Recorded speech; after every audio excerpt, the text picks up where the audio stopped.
Olá, somos a P2B, eu sou a Lidiane E eu sou a Elaine. e nós estamos aqui no P2B Cast, no evento dos RHs do Agro, em parceria com o SESI e Senai, promovendo essas discussões para inspirar os profissionais de RH. E Francisca, é um prazer te receber aqui, né? Você como principal executivo da TMG, eu acredito que não só para RH, mas para os vários executivos que irão nos ouvir, tenho certeza que a gente vai ter muito conhecimento, muita coisa boa para compartilhar. Então, seja muito bem-vindo. Ok, muito obrigado pelo convite, né? É um prazer estar passando um pouco da experiência, né? Desse tempo de trabalho dentro da TMG e fora também, né? Mas obrigado pelo convite mais uma vez e vamos lá. A gente gostaria de te conhecer um pouco mais, né? Compartilhar a sua trajetória profissional, eu acho que pode trazer aí a evolução e muito entendimento dos porquês você faz o que faz hoje. Beleza. Eu nasci no interior de São Paulo, né? Eu tô em 1970.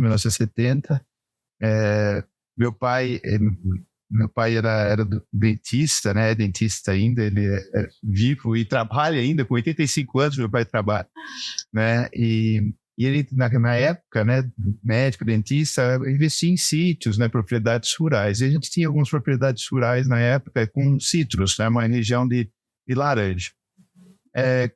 Com esse direcionamento, né, até dado por eles, eu gostava muito de veterinária, mas na época da escolha, são várias escolhas durante o período, né? E uma escolha é uma renúncia, né?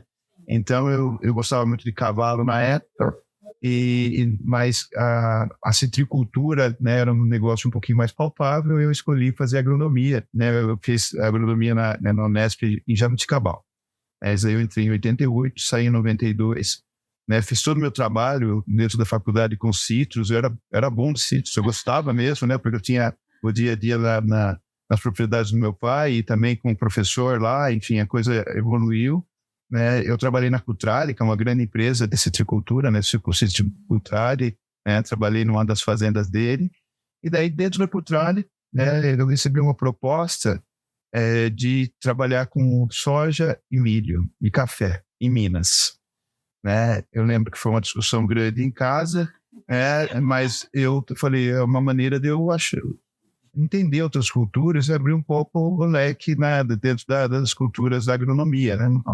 E eu escolhi ir para Minas. Eu fui para Minas, onde eu comecei a ter esse primeiro contato com soja de milho e café. Errei muito, como eu errei. Eu tinha um pouquinho mais base, né? Mas, e assim, a gente aprende cozinha, né? E na parte de grãos aí eu tive que aprender tudo do zero, né? Enfim, mas de certa forma eu tive algum sucesso já nessa gestão da propriedade. Era uma fazenda, eu morava na fazenda e trabalhava como gerente agropecuário lá. E logo, como é uma fazenda grande na região, né, para a região era grande, eu tinha muitas visitas de multinacionais, né, e eu via aquilo lá como uma possibilidade de eu crescer profissionalmente também. Então eu comecei a ter os contatos, olhar um pouco para fora, né, faz parte. Na época ainda eu era jovem, né, e começando a olhar para fora e tendo algumas possibilidades lá, eu entrei numa multinacional na época, era Novartis Seeds, na época, né, com semente já de 1997. Né? Fiquei um tempo na Novartis e eu via, na época, estava começando muita biotecnologia, a parte técnica da transgenia dentro da... Hoje a gente superou um pouco isso, mas antes era um tabu tecnológico falar em transgênico. E foi esse momento aí que eu via outras empresas como possibilidade para essa tecnologia que eu gostava, né? Queria me inserir. E a Novartis, e eu comecei a fazer algumas entrevistas e procurar na Monsanto na época. Então eu saí da Novartis, entrei na Monsanto, fiquei 5 anos. Daí na Monsanto já era o cargo aqui no Mato Grosso. Né? E aí também foi uma renúncia, né? Porque a gente morava próximo à minha família lá em Limeira, né? Eu voltei, né? Eu estava em Minas, eu voltei para próximo de casa, né? Fiquei um tempo lá e quando tive essa proposta de vir para essa empresa, você pode falar o nome das empresas? Sim, aqui? Pode. Então pela Monsanto eu vim para o Mato Grosso, eu vi uma oportunidade, porém foi para minha família, né? Para minha esposa e filhos, não era a melhor coisa, né? E para meus pais também não. Mas vendo a possibilidade, o Mato Grosso naquela época já era uma possibilidade de crescimento grande, né? eu acreditei nisso e nós viemos. Aí foi em 1999. Então faz 24 anos que eu moro aqui no estado. Né? Eu cheguei aqui, plantava-se 2,5 milhões hectares de soja, hoje planta quase 11 milhões de hectares de soja, quadruplicou a área em 20 e poucos anos. Isso é fantástico, pensando uma dimensão que é o Mato Grosso. Fiquei esse tempo na Monsanto, né? Saí, né? Naturalmente eu saí e já entrei numa grande empresa regional aqui, né? E fiquei 10 anos nessa empresa regional, na parte de sementes, trabalhando como diretor comercial na área de sementes, na Bom Futuro. A Bom Futuro ela é uma das sócias da TMG, né? A TMG é uma sociedade grande, sabe? Tem mais de 60 sócios e a Bom Futuro é uma delas. E eu sempre me envolvi com a TMG, né? Eu gostava, me animava muito. Até que chegou um dia que houve por motivos... enfim, foram motivos drásticos até que o superintendente na época da TMG ele chegou a falecer, né? E ficou meio sem liderança. E eu fui convidado a sair da Bom Futuro, né? E entrar da TMG para cobrir um pouco esse gap que deixou a falta desse profissional que faleceu. Enfim, teve uma negociação interna entre eles, né? Que eram sócios, enfim. Isso vai fazer quase já 11 anos já que aconteceu essa mudança. Como eu disse, a TMG é uma empresa meio familiar, né, onde uniu alguns pesquisadores, né, antigos, aposentados da Embrapa na época, com os empresários e fazendeiros, né? Então, quando eu peguei esse pessoal que veio da Embrapa, já estava meio fazendo já a aposentadoria, já saindo, na verdade. E é difícil a pessoa entender, né, que ele tem que se aposentar e dar lugar para outros. E eu fui responsável por essa transição, não foi fácil, né, porque são donos e funcionários, era uma relação, e é ainda uma relação, porque eles continuam sócios muito fortes, né? Mas com cuidado e com conversa, a gente foi evoluindo, rejuvenescendo a equipe, né, trazendo um foco mais para resultado, né, trazendo uma gestão de RH mais profissionalizada, né, é uma empresa pequena, então eu tenho que, para os meus funcionários, estratégica, empresa pequena e estratégica, alto nível, então eu tenho que, de certa forma, dar uma visibilidade de progressão de carreira, né, e isso está sendo estruturado cada vez mais, né, nunca para, né, sempre evolui, sempre tem coisa nova, sempre tem ferramentas novas, né? Então toda a parte de seleção, de retenção, né, a visão de longo prazo, alguns benefícios, né? Enfim, até mesmo a visão de carreira que tem, né, mais estruturado, o plano de carreira, tudo. Estou falando brevemente aí de um grande projeto aí, né, do RH, o qual está sempre em desenvolvimento e que, de certa forma, reteu talentos, né? Reteu a pessoas estratégicas. Estamos num cenário super competitivo, né? Que, enfim, a gente está com uma estrutura boa. Me orgulho muito da equipe que me acompanha, né? Não vou nem falar que eu formei, mas eu me orgulho muito e eu tenho certeza do sucesso, né? Mesmo a concorrência hoje estando muito acirrada, né? Eu acho que está no caminho muito certo e uma visão estratégica muito, muito aguçada aí em todos os níveis aí, tá? Antes da gente entrar na abertura que você dá para o seu RH, porque a gente vai acabar direcionando, né, para a parte de cultura organizacional, eu fiquei muito curiosa em saber das suas soft skills, né, das suas habilidades comportamentais, porque você assume um negócio num cenário de uma perda, que isso impacta nas pessoas, né, na aceitação de um novo executivo, num universo de muitos sócios, sim, que você tem que ali mediar e coordenar. Como que você faz para administrar tudo isso? Na verdade, eu acho que até, não vou falar que é fácil entender, né? Mas para um concorrente, vamos dizer, né, no momento que eu fui convidado, foram concorrentes que vieram me convidar, né? São pessoas que eu no dia a dia eu tinha uma competição, porque eram multiplicadores de sementes, sementeiros, né? Então, eu acredito que eu passava uma imagem de, vamos dizer, fair, assim, de justiça, de justo, né? Tinha um posicionamento justo, né? Talvez isso tenha feito com que eles tivessem essa visão.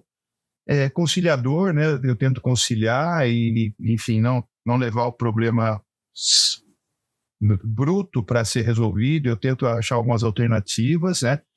De alguma maneira conciliar, né, os interesses. Eu estou inserido em conflitos de interesse, né? O meu cliente, ele é meu patrão, né? Eu tenho, e alguns não, e alguns não são. Então eu tenho que lidar com essa balança, né? Que eu tenho que ser justo, eu acho. E é simples, né? Eu não vou falar que é difícil ser justo, é simples, né? Tem que ver o que é mais correto para a empresa, né? Isso, né, transparecer, dar uma transparência à governança, né? Ao conselho, e dessa maneira eu fui caminhando. Da mesma maneira, interno, né? Foi externo, né? Essa conquista, vou falar assim, de confiança, né? E interno também, né? Porque estava saiu, né? No caso, a perda de um pesquisador super famoso, né? Era pesquisador. Entrou uma pessoa de gestão, eu não sou um pesquisador, né? Uma pessoa do mercado, né? Então teve essa confiança, conquistar essa confiança tecnicamente também, interno, né? E daí é com bom senso também, né? Esse caminho parece correto, ok, vamos por ele, né? Nada, sempre compartilhar, né? Esse compartilhamento de ideias, jogar alguma ideia na mesa e sair com uma resposta sem impor, né? Alguns momentos tem, mas são raros momentos que tem que impor a ideia, né? Geralmente são compartilhadas e a gente acha o caminho junto, né? Dessa maneira conciliatória, talvez eu tenha chegado até onde cheguei. Acho que isso é uma das explicações do soft skill, que eu tenho. Que legal, muito bom te ouvir. Eu tenho certeza que muita gente vai ficar antenada em tudo isso que você disse, porque inspira, viu? É muito, muito legal. É que no dia a dia nosso é uma coisa tão comum, né? Que a gente não dá valor, né? Não reconhece, né? Mas eu acredito que tem algumas coisas que reconheço em mim que eu não dou valor. Eu mesmo não dou. Vira natural. Vira natural. O quão importante é. Isso talvez seja uma falha nossa, né? Tudo que a gente implanta e dá certo parece que é uma coisa natural, antiga, que foi fácil. Não foi. Tudo teve esforço, tudo teve visão, né? E a coisa RH é simples, nada. É muito complexo, só que a hora que está funcionando, você fala, nossa, como que é simples? É isso mesmo. E como que foi, então, essa criação de, né, um espaço na sua agenda para trazer RH mais próximo de você, para patrocinar as iniciativas? Como que você percebe o RH na sua gestão? Bom, primeiro que a nossa empresa é uma empresa relativamente pequena, nós somos 560, se eu não me engano, hoje. Né? Tem uma camada que são pesquisadores, que, né, com doutorado, mestrado, um alto nível de qualificação acadêmica, né? E a gente tem que manter. Tem dois problemas, duas situações, né? Manter essas pessoas, né, trabalhando, engajadas e trazendo conhecimento, né? E a outra é a gestão do conhecimento. Como eu faço com que esse conhecimento fique dentro da empresa e não saia, né? Então, para mim, tem duas importâncias você ter uma gestão muito próxima desse. Um é não perder a informação para o mercado, e a outra é reter as pessoas que estão fazendo a diferença lá dentro. Isso é uma pequena parte, né? E a outra parte são os desafios, como eu disse, como uma empresa pequena, a gente tem que dar uma perspectiva para o colaborador, que ele tem um crescimento da empresa, né? Que ele tem uma perspectiva positiva, né? Uma marca empregadora, né? A marca tem que atrair, né? Então, essa visão, claro, que foi construída por tempo, né? Mas sempre a gente viu que as pessoas eram importantes. Até eu fiz uma dinâmica, mas eu perguntei para uma reunião meio geral da empresa, falei, a TMG é uma empresa valiosa, ela vale bilhões, talvez. Tire as pessoas. Quanto ela valeria, assim, as pessoas, né? Eu acho que menos que a metade. Eu acho que ela valeria 20% do que ela vale, porque o que teria? Equipamentos, que teriam que ter pessoas para operar, que são equipamentos sofisticados. Teria prédio, ou seja, no nosso valor, estão as pessoas, está no conhecimento que as pessoas geram, né? Então, em cima de tudo isso aí, não vamos dizer, muito moda, né? Falar, nossa, minha empresa vê as pessoas. Não, nossa, são as pessoas. Quem faz a diferença são as cabeças diferentes que estão lá. A diversidade é muito importante, né? Então, tem um cara mais pragmático, tem um cara mais aberto, tem que ter essa diversidade, né? Tem que ter mais velho, tem que ter mais jovem, né? Para dar o balanço. E eu tento ajustar isso aí. Quando eu vejo que está muito para um lado, falar, tá faltando alguém com mais soft aqui, está muito pesado, né? E a gente vai equilibrando. O RH, vamos dizer, de primeira ordem, o parceiro mesmo, está se mostrando cada vez mais participativo nas decisões estratégicas, em projetos, né? Eu vejo que é o caminho mesmo da evolução. E o que você faz, então, para manter, né, o seu time de líderes, principalmente, que ajudam nessa sustentação da cultura, a manter esse nível de engajamento alto? Primeira coisa, eles estão participando de todas as decisões, né? Eu não tomo decisão monocrática, né? Eu participo, levo e trago, né?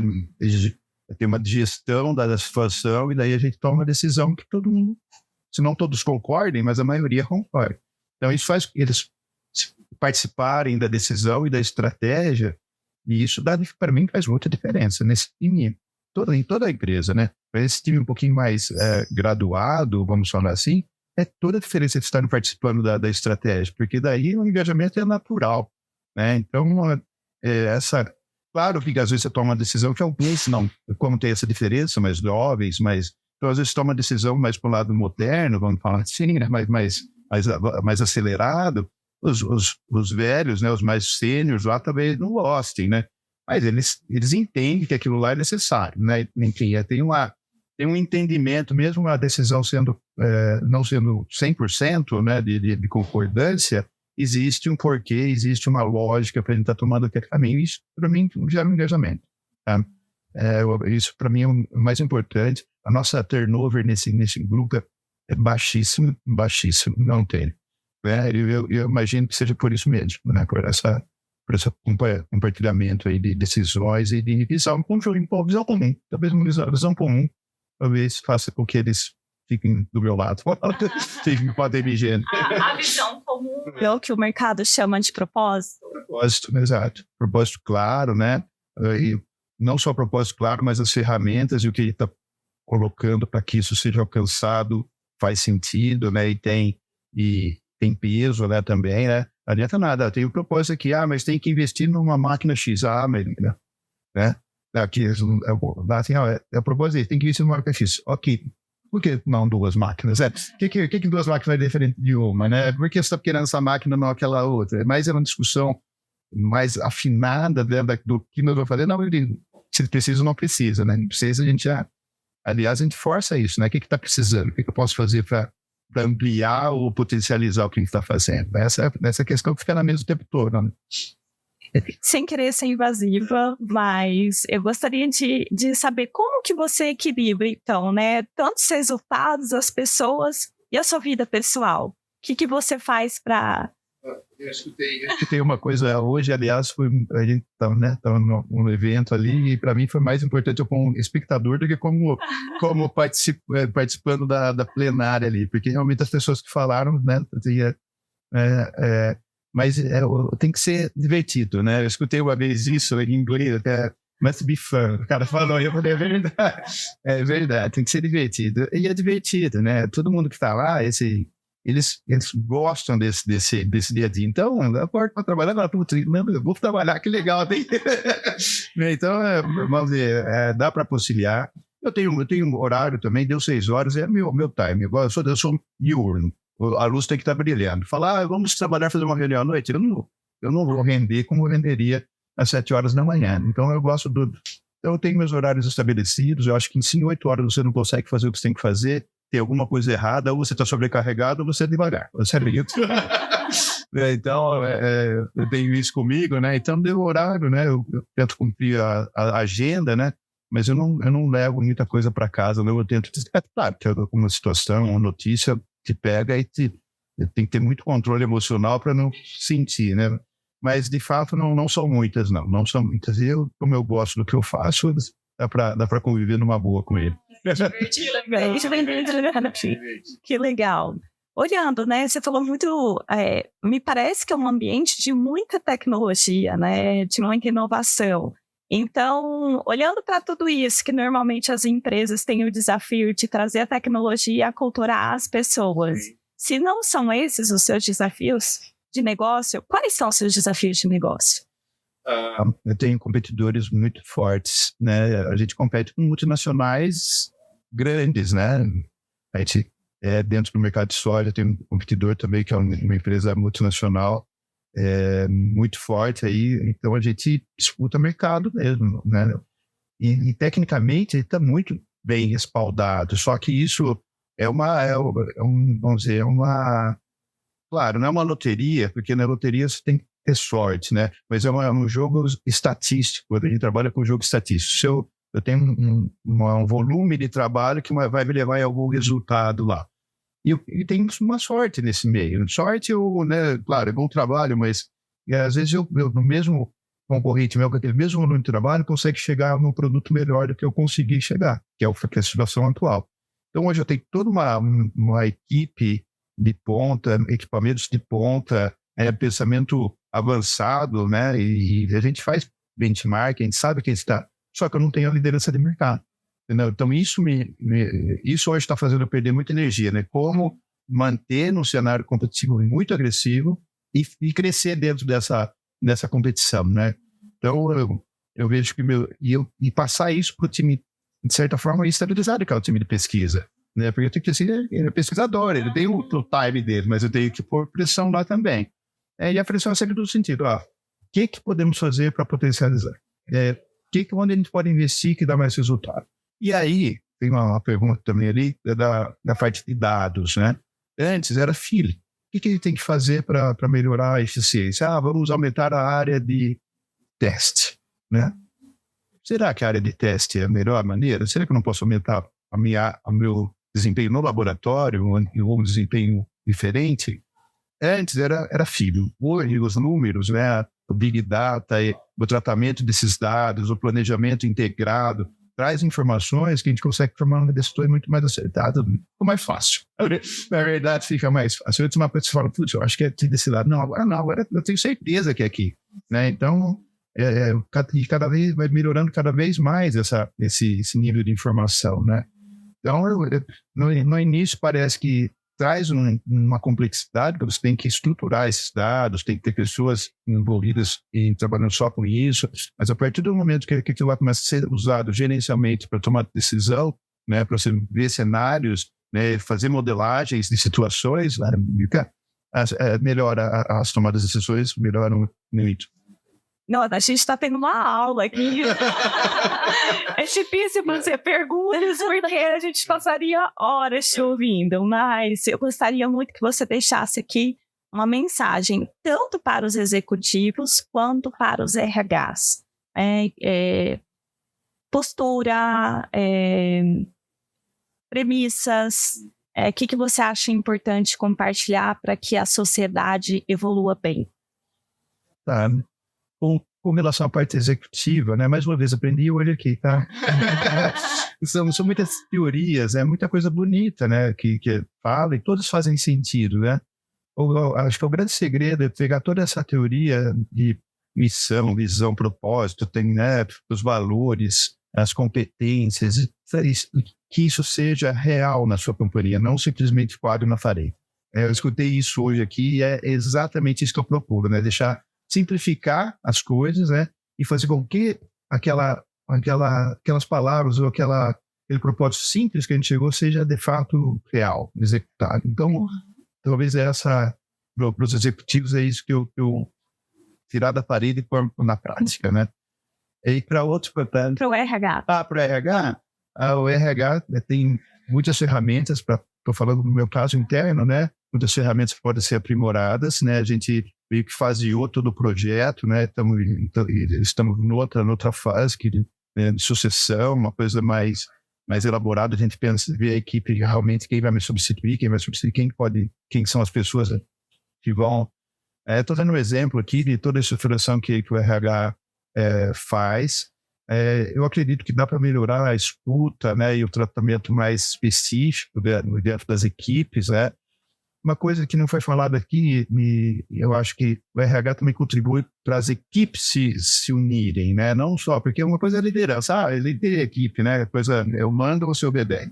Outra coisa é as equipes estarem conectadas de alguma maneira, ou pelo propósito, ou mesmo na operação, terem eu acho que faz parte do RH também essa união e essa quebrar esses silos, né? Esses silos. É uma coisa que a gente tem que evoluir também. A gente é muito ensilado ainda, acho que não só a gente, assim, a gente obriga a TMD, né? Mas eu acho que muitas empresas são ensiladas aí, né? O corporativo é uma coisa, às vezes nem conhece a operação, né? Só reclama da operação. Eu acho que tem que fazer um job rotation aí para todo mundo conhecer a pedra no sapato e cada um queria melhorar. O RH faz isso, né? E eu acho que dá para melhorar muito mais essa interação entre as equipes aí, ajudaria no propósito e no engajamento. Delícia! Francisco, a gente vai fechar.